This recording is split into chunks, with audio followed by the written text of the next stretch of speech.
60대 눈밑 지방 제거 후 회복이 느린 진짜 이유. 눈밑 지방 제거 시술을 받고 나서 회복이 생각보다 더디게 느껴진다는 분들 주변에도 꽤 많습니다. 붓기가 잘 안 빠지고 멍도 오래 가고 어떤 분은 눈이 계속 불편하다고도 하시는데요. 알고 보면 시술 자체보다 중요한 게 바로 그 이후의 회복 관리입니다. 특히 60대 이상에서는 몸의 자연 회복 능력이 떨어지기 때문에 관리 방식도 달라야 합니다. 오늘은 눈밑 지방 제거 후 회복을 빠르게 도와주는 방법들을 자세히 이야기해 보려 합니다. 첫째, 냉찜질은 회복의 핵심입니다. 시술 이후에는 눈가에 붓기가 생기고 멍이 들 수밖에 없는데요. 그럴 때 차가운 찜질을 해주면 붓기와 멍을 줄이는데 큰 도움이 됩니다. 냉찜질을 할 때는 얼음을 직접 대면 피부가 자극을 받을 수 있으니 수건에 싸서 눈 위에 가볍게 얹어주는 게 좋습니다. 너무 차갑게 오래 하지 않고 짧고 자주 해주는 것이 더 효과적입니다. 둘째, 눈을 자주 만지지 않는 것이 중요합니다. 시술 부위는 피부가 약해져 있고 조직도 민감해진 상태이기 때문에 조금만 자극이 가도 회복이 늦어질 수 있습니다. 무의식적으로 눈을 자주 만지거나 세안할 때 눈을 문지르면 피부에 손상이 생겨 멍이 더 오래 가고 붓기도 쉽게 빠지지 않습니다. 세안 시에는 부드러운 클렌징 제품을 사용하고 가볍게 두드리듯 닦아주는 것이 좋습니다. 셋째, 수면 자세도 회복에 영향을 줍니다. 많은 분들이 시술 후 회복에 잠자는 자세가 영향을 줄 거라고는 생각하지 않으시지만 베개 높이 하나만으로도 회복 속도는 달라질 수 있습니다. 눈가에 피가 몰리지 않도록 베개를 약간 높여주는 것이 도움이 됩니다. 특히 붓기가 심한 경우에는 상체를 약간 세워 자는 자세가 회복을 더 빠르게 만들 수 있습니다. 넷째, 온찜질은 시술 며칠 후부터. 시술 초기에는 냉찜질이 필요하지만 이후에는 따뜻한 찜질로 바꾸는 것이 좋습니다. 따뜻한 찜질은 혈액순환을 도와서 멍이 사라지는데 큰 도움이 됩니다. 이때도 온도는 미지근하게 유지하고 찜질팩을 수건에 감싸서 사용하는 것이 피부 자극을 줄이는 방법입니다. 다섯째, 수분 섭취는 꼭 챙겨야 합니다. 몸이 회복되기 위해서는 수분이 충분히 공급되어야 합니다. 특히 나이가 들수록 갈증을 덜 느끼기 때문에 의식적으로 물을 마시는 습관이 필요합니다. 하루에 최소 1.5리터 이상을 마셔주는 것이 좋으며 수분을 충분히 섭취하면 멍과 붓기가 더 빨리 빠질 수 있습니다. 여섯째, 단백질 섭취는 피부 회복의 기본입니다. 눈가의 조직은 피부와 근육, 콜라겐 등이 얽혀 있기 때문에 단백질이 충분히 공급되지 않으면 회복 속도가 느려질 수밖에 없습니다. 계란, 두부, 생선, 콩류 등 소화 잘 되는 단백질 식품을 꾸준히 섭취하는 것이 중요합니다. 특히 식욕이 떨어지기 쉬운 시니어 세대는 미음이나 죽에 단백질 재료를 함께 넣어 먹는 방식이 도움이 됩니다. 일곱째, 약 복용 시 주의사항도 확인해야 합니다. 간혹 진통제나 혈액순환제, 건강보조제를 드시는 분들이 있는데요. 특정 약물은 혈액 응고에 영향을 주어 멍이 오래 갈 수 있습니다. 예를 들어 아스피린 계열이나 항응고제 같은 약은 의사와 상담 후 복용 여부를 결정하는 것이 안전합니다. 또 건강기능식품 중에도 순환을 돕는 성분이 들어간 제품이 있을 수 있으니 반드시 확인이 필요합니다. 여덟째, 비타민C와 항산화 영양소도 함께 섭취하면 좋습니다. 피부 회복을 돕는 대표적인 영양소가 비타민C입니다. 비타민C는 콜라겐 합성을 도와 조직 재생을 촉진하며 항산화 작용을 통해 염증 반응을 완화해줍니다.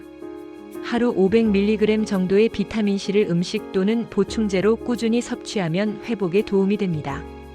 아홉째, 눈을 사용하는 시간도 조절이 필요합니다. 요즘은 스마트폰이나 TV 시청 시간이 많아지다 보니 시술 후에도 눈을 많이 사용하게 되는 경우가 많습니다. 하지만 시술 부위 주변 근육을 과도하게 쓰면 회복이 더뎌질 수 있습니다. 시술 후에는 가급적 눈의 피로를 줄이고 화면 보는 시간을 제한하는 것이 좋습니다. 10번째, 체중 변화도 눈가에 영향을 줍니다. 갑작스러운 체중 변화는 눈 밑 지방의 형태에도 영향을 줄 수 있습니다. 특히 다이어트를 하거나 음식 섭취가 줄어들어 1에서 3kg 이상 체중이 줄면 눈과 피부가 더 처져 보일 수 있습니다. 회복기에는 체중을 급격하게 줄이기보다는 영양을 충분히 섭취하면서 체중을 유지하는 것이 좋습니다. 11번째, 운동은 가볍게 시작하세요. 시술 후 무리한 운동은 오히려 회복을 방해할 수 있습니다. 특히 상체에 무리가 가는 동작이나 땀이 많이 나는 활동은 피하셔야 합니다. 걷기나 가벼운 스트레칭처럼 혈액순환을 돕는 활동 위주로 천천히 시작하는 것이 좋습니다. 12번째, 회복 기간 동안은 눈과 화장은 피해주세요. 눈 화장 제품에는 피부에 자극이 되는 성분이 들어있을 수 있고 화장을 지울 때 무의식적으로 눈을 문지르게 되는 경우도 많기 때문에 회복기 동안에는 눈 화장을 하지 않는 것이 좋습니다. 최소한 6개월 이상은 화장을 자제해 주시는 것이 바람직합니다. 13번째, 실내 환경도 회복에 영향을 줍니다. 건조한 공기는 피부 회복을 늦출 수 있기 때문에 실내에서는 가습기를 사용하거나 젖은 수건을 걸어두는 것도 좋은 방법입니다. 실내 온도와 습도를 적절히 유지하면 피부 자극을 줄이고 시술 부위의 회복도 더 원활해집니다. 14번째, 냉찜질이나 온찜질 외에 마사지 기구는 피하셔야 합니다. 어떤 분들은 붓기를 빨리 빼기 위해 눈가 마사지 기기를 사용하는 경우가 있는데요. 시술 후 일정 기간은 어떤 형태의 물리적 자극도 회복에 방해가 될 수 있기 때문에 사용하지 않는 것이 좋습니다. 15번째, 주변 사람들의 말에 흔들리지 마세요. 사람마다 회복 속도는 모두 다릅니다. 누구는 며칠 만에 다 가라앉았다고 하고 누구는 한 달 넘게도 붓기가 남아있었다고 합니다. 중요한 건 내 몸의 신호에 귀 기울이면서 필요한 관리만 꾸준히 잘해주는 것입니다. 어느 날 문득 거울을 보다 보면 내 얼굴이 조금 달라져 있는 걸 느끼게 됩니다. 예전보다 눈가가 환해지고 인상이 부드러워졌다는 생각이 들면 그동안의 시간이 헛되지 않았구나 싶은 마음이 들기도 하죠. 시술을 결심하는 건 단순히 겉모습을 바꾸는 게 아니라 나 자신을 돌보겠다는 결심의 표현이기도 합니다. 회복의 시간은 나를 위한 투자이자 쉼의 시간입니다. 조급해하지 말고 내 몸의 속도를 믿어주세요. 지금까지 말씀드린 것처럼 시술 후 회복을 빠르게 하기 위해서는 냉찜질, 온찜질, 자극 최소화, 수면 자세, 수분 및 단백질 섭취, 약 복용 관리, 눈 사용 조절 등 여러 가지 세심한 관리가 필요합니다. 하나하나가 작아 보이지만 결국 모여서 회복의 속도를 결정짓습니다. 여러분은 지금 어떤 회복 중이신가요? 또는 눈밑 지방 제거 시술을 고민하고 계신가요? 궁금한 점이나 본인의 경험이 있다면 댓글로 나눠주세요. 그 이야기가 또 다른 누군가에게 큰 도움이 될 수 있습니다. 오늘도 건강하고 따뜻한 하루 되시길 바랍니다. 눈밑 지방 제거 후 처짐을 막는 장기 관리법. 눈밑 지방 제거 시술 받고 나면 며칠간의 회복에 집중하게 되죠. 하지만 진짜 중요한 건 그 이후입니다. 멍과 붓기가 빠진 다음에도 눈가를 어떻게 관리하느냐에 따라 몇 달 뒤 모습이 달라질 수 있기 때문입니다. 회복이 끝났다고 해서 방심하면 눈밑이 다시 처지거나 피부가 얇아지고 탄력이 떨어지면서 후회하는 분들도 많습니다. 그래서 이번 영상에서는 눈밑 지방 제거 시술 이후 눈가 처짐을 방지하고 탄력을 유지할 수 있는 실전 관리법들을 하나씩 알려드리겠습니다. 첫째 보습은 매일 꼭 해주셔야 합니다. 피부가 건조해지면 탄력이 떨어지고 주름이 생기기 쉬워지는데요. 특히 눈과 피부는 얇아서 수분을 금방 잃기 때문에 아침 저녁으로 수분 크림이나 아이크림을 꼼꼼히 발라주는 게 좋습니다. 제품은 너무 자극적인 것보다는 순하고 진정 기능이 있는 걸로 선택하시고 손가락으로 문지르기보단 톡톡 가볍게 눌러 흡수시키는 방식이 좋습니다. 둘째, 자외선 차단은 실내에서도 필요합니다. 자외선은 피부 탄력에 가장 큰 영향을 주는 원인 중 하나인데요. 실내 조명이나 창문을 통한 자외선도 누적되면 피부를 얇아지게 하고 색소 침착이나 잔주름을 만들 수 있기 때문에 매일 아침에는 가볍게라도 자외선 차단제를 눈가까지 꼼꼼히 발라주시는 게 좋습니다. 셋째, 눈가 근육을 부드럽게 사용하는 습관을 들이세요. 무표정한 얼굴도 문제지만 반대로 표정이 과한 경우도 눈가 주름의 원인이 됩니다. 눈을 자주 크게 뜨거나 찡그리는 습관은 눈 밑 피부에 계속 긴장을 주게 되고 반복될수록 탄력을 잃게 됩니다. 의식적으로 부드러운 눈매를 유지하려고 노력하면 눈 주변 근육이 이완되면서 처짐 예방에도 도움이 됩니다. 넷째, 수면 중 자세를 조심하세요. 옆으로 눕는 습관은 눈가 한쪽만 눌리게 돼서 비대칭이 생기거나 탄력에 영향을 줄 수 있습니다. 가능하면 정면을 보고 자는 습관을 들이는 게 좋고, 베개 커버는 땀과 피지로 자극이 생기지 않도록 자주 교체해 주세요. 다섯째, 콜라겐과 엘라스틴을 보충해 주세요. 60대 이후에는 피부 속 콜라겐 생성량이 줄기 때문에 외부 보충이 필요합니다. 음식으로는 닭발, 사골, 도가니국 등의 풍부하고 보충제로는 저분자 콜라겐을 선택하시는 게 흡수가 잘 됩니다. 여기에 비타민C를 함께 섭취하면 콜라겐 합성이 촉진되어 더 큰 효과를 볼 수 있습니다. 하루 500에서 1000mg 정도가 적당합니다. 여섯째, 눈가 전용 마사지는 부드럽게 가볍게 손끝으로 눈 안쪽에서 바깥쪽으로 쓰다듬는 동작은 눈가 혈액순환에 도움이 되지만, 너무 세게 누르거나 반복적으로 자극을 주면 오히려 탄력이 떨어질 수 있습니다. 마사지 도구는 사용하지 마시고 손으로만 가볍게 1에서 2분 정도 해주세요. 일곱째, 눈물 고임 방지를 위한 눈물샘 관리도 필요합니다. 눈밑이 울퉁불퉁해지거나 꺼지는 경우엔 눈물 고임이 원인일 수 있는데요. 인공 눈물이나 온찜질로 눈물샘의 기능을 유지해주면 이런 현상을 완화할 수 있습니다. 눈이 자주 건조하거나 뻑뻑한 느낌이 든다면 안과 검진을 통해 확인해 보시는 것도 좋습니다. 여덟째, 체중 관리도 탄력 유지에 중요합니다. 체중이 갑자기 줄거나 늘면 얼굴 지방이 변하면서 눈과 탄력도 떨어지기 쉽습니다. 체중은 일정하게 유지하면서 단백질 위주의 균형 잡힌 식사를 꾸준히 하는 것이 중요합니다. 급격한 다이어트는 피부 처짐을 더 악화시킬 수 있으니 주의해 주세요. 아홉째, 눈화장은 최소화하거나 생략하는 것이 좋습니다. 눈가의 잦은 메이크업은 자극이 되고 화장을 지우는 과정에서 무의식적으로 문지르기 때문에 눈밑이 쉽게 늘어질 수 있습니다. 특별한 외출이 아니라면 눈화장은 최소화하고 반드시 전용 리무버로 부드럽게 지워주세요. 10번째, 정기적인 눈가 상태 확인도 필요합니다. 눈 밑에 불편함이 생기거나 갑자기 탄력이 떨어진 것 같으면 피부과나 안과에서 확인받는 게 좋습니다. 정기적인 체크를 통해 문제를 조기에 발견하고 대응하면 장기적으로 훨씬 건강한 눈가를 유지할 수 있습니다. 눈가가 맑아지고 탄력이 유지되면 얼굴 전체 분위기가 훨씬 생기 있어 보이고 인상이 부드러워집니다. 나이 들수록 작고 섬세한 관리 하나하나가 결국 내 표정을 바꾸고 삶의 에너지를 바꿔준다는 걸 실감하게 됩니다. 시술은 시작일 뿐입니다. 그 후의 시간과 정성이 진짜 결과를 만들어냅니다. 내 얼굴을 위해 하루에 단 몇 분이라도 정성 들여 관리하는 습관이 쌓이면 거울 속 표정은 달라져 있을 겁니다. 눈밑 지방 제거는 단발성 변화가 아니라 꾸준한 관리로 이어져야 진짜 효과를 볼 수 있습니다. 오늘 소개한 10가지 방법 중에서 지금 당장 실천할 수 있는 것 하나만 골라서 매일 해보세요. 눈가는 정직해서 우리가 얼마나 신경 썼는지 꼭 표현해 줍니다. 눈밑 지방 재배치와 레이저 시술 같이 해야 효과 있나요? 눈밑 지방 제거나 재배치 시술을 받은 분들 중에는 시간이 지나면서 탄력이 떨어지거나 잔주름이 생기는 걸 경험하게 되는데요. 이런 변화는 시술만으로는 해결되지 않는 눈가 구조나 피부, 두께 문제와도 관련이 있습니다. 그래서 많은 분들이 레이저 리프팅이나 탄력 시술을 병행하는 방법을 고민하시는데요. 과연 두 가지를 함께하면 진짜 더 효과적일까요? 그리고 어떤 시기에 병행하면 좋을까요? 오늘은 눈밑 지방 재배치와 레이저 탄력 시술의 차이와 병행 시 효과에 대해 실제 사례와 함께 알려드리겠습니다. 첫째, 눈밑 지방 재배치는 구조적인 문제 해결입니다. 눈밑이 불룩하거나 꺼져 보이는 건 지방이 밀려 있거나 고르게 퍼져 있지 않기 때문인데요.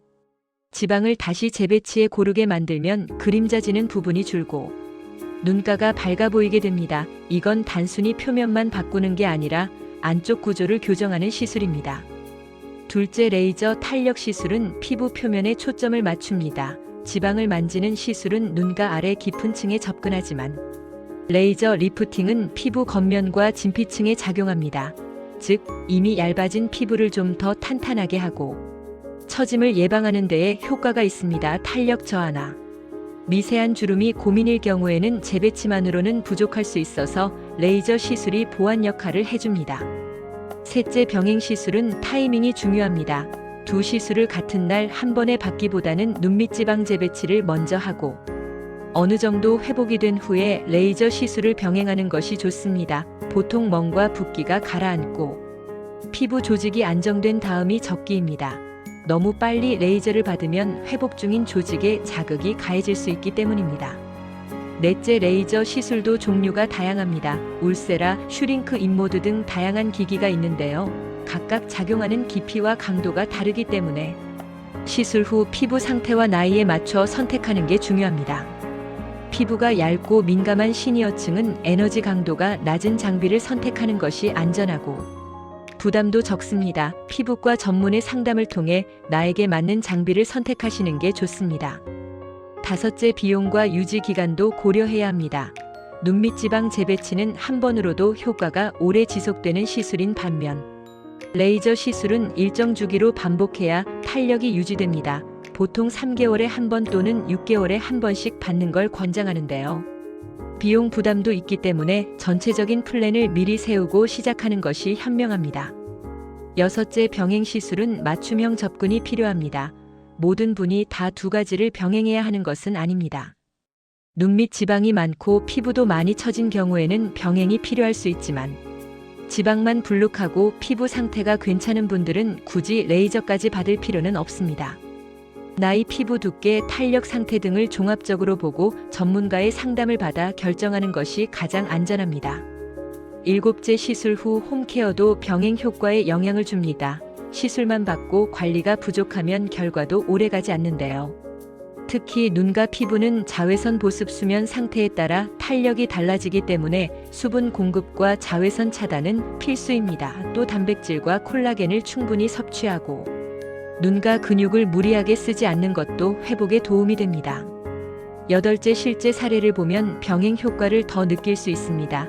60대 여성 어씨는 눈밑 지방 재배치 수술 후 6개월 지나면서 눈과 피부가 다시 얇아지고 탄력이 떨어지는 걸 느껴서 슈링크 시술을 2회 병행했고 이후 밝고 또렷한 눈매를 유지하고 있습니다. 반면 B씨는 레이저 시술만 반복하다 눈밑 꺼짐이 심해져 결국 재배치를 받게 된 경우도 있었습니다.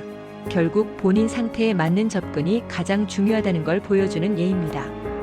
눈가는 나이보다 사람의 인상을 더 강하게 보여주는 부위입니다. 그래서 더 예민하고 조심스럽죠. 단 하나의 시술로 완벽한 결과를 기대하기보다는 내 피부에 맞는 조합과 관리가 장기적으로 더 자연스럽고 건강한 인상을 만들어줍니다.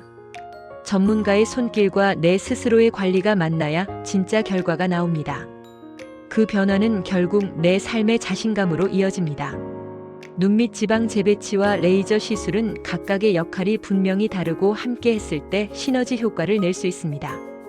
하지만 무조건 병행하기보다는 내 피부 상태를 정확히 파악하고 타이밍과 종류를 신중히 선택하는 것이 가장 중요합니다. 눈밑 지방 제거 후 울퉁불퉁 꺼짐 생겼을 때 대처법. 눈밑 지방 제거나 재배치 시술을 받은 후 처음에는 만족스러웠지만 시간이 지나면서 눈밑이 울퉁불퉁해지거나 꺼진 느낌이 든다는 분들이 종종 있습니다. 또 어떤 분들은 한쪽만 비대칭이 생기거나 피부가 얇아져서 푸르스름하게 보이는 문제를 겪기도 하죠.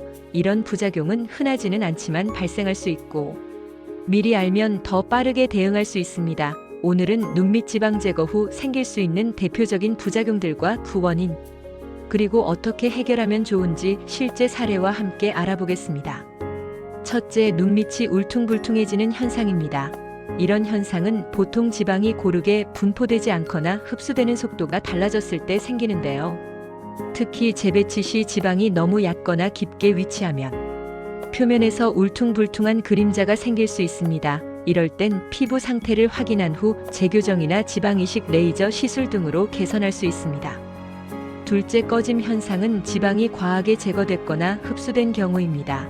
눈 밑에 지방이 너무 적어지면 꺼진 느낌이 들고 그림자가 져서 오히려 더 피곤해 보일 수 있습니다. 이럴 때는 지방 이식이나 필러를 통해 볼륨을 보충해주는 방식으로 개선할 수 있는데요. 필러는 즉각적인 효과가 있지만 흡수가 빠르고 지방 이식은 회복이 필요하지만 유지력이 더 길다는 차이점이 있습니다. 셋째, 비대칭 문제는 수술 직후보다 몇 주 지나서 나타날 수 있습니다. 처음엔 멍과 붓기 때문에 대칭처럼 보여도 회복되면서 한쪽이 더 꺼지거나 도드라져 보이는 경우가 있습니다. 이럴 땐 초기에 바로 수정하기보다는 최소 6개월 이상 경과를 지켜본 뒤 안정된 상태에서 재조정을 고려하는 것이 안전합니다. 넷째, 피부가 얇아져 푸르스름해 보이는 경우입니다. 이건 눈 밑 피부가 얇은 상태에서 지방층이 줄어들며 안쪽에 혈관이 비쳐 보이기 때문인데요.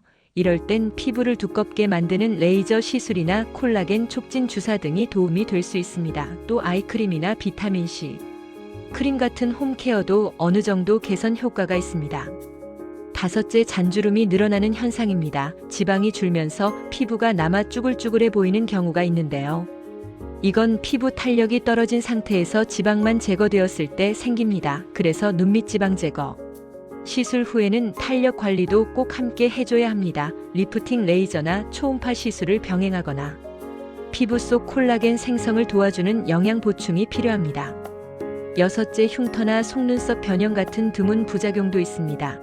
눈 밑 절개 부위가 회복되는 과정에서 흉터가 진하게 남거나 속눈썹 라인이 바뀌는 경우도 드물게 있습니다. 이럴 땐 흉터 전용 연고나 재생 레이저로 개선할 수 있고 속눈썹 부위는 피부가 안정을 되찾을 때까지 자극을 피하는 것이 필요합니다.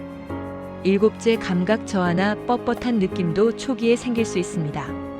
신경이 자극되거나 회복 과정에서 일시적으로 감각이 무뎌지거나 눈밑이 딱딱한 느낌이 들 수 있는데 대부분은 수주 내에 회복되지만 증상이 지속되면 병원에서 체크를 받는 것이 좋습니다.